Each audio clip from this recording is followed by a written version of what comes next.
বিসমিল্লাহির রহমানির রহিম।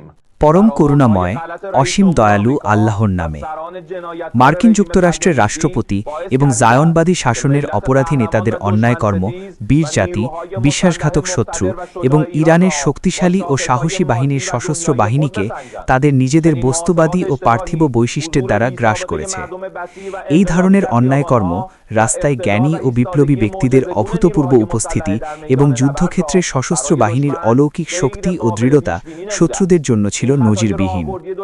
আমেরিকান এবং ইরানের ইসলামী রাষ্ট্রের জায়নবাদী নেতাদের এই অন্যায়কর্ম তাদেরকে অপমানিত করেছে এবং ধ্বংসের পথে ঠেলে দিয়েছে।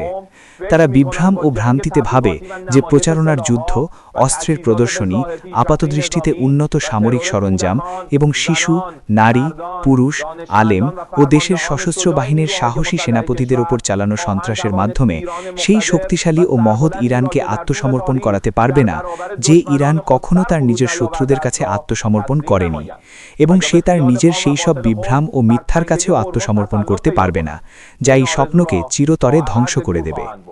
আমেরিকান এবং ইরানের ইসলামিক স্টেটের জায়নবাদী নেতাদের পরাজিত শত্রুদের অবশ্যই জানতে হবে যে আগাফ ও মোঘাবিমের জনগণ এবং সশস্ত্র বাহিনীতে থাকা তাদের আত্মসমর্পণকারীদের সন্তানেরা প্রমাণ করেছে যে তারা তাদের দেশকে পদদলিত করবে এবং তাকে অপমানের কালো মাটিতে নামিয়ে আনবে। আর আমি সেই বিজয় সর্বশক্তিমান প্রজ্ঞাময় আল্লাহ ছাড়া।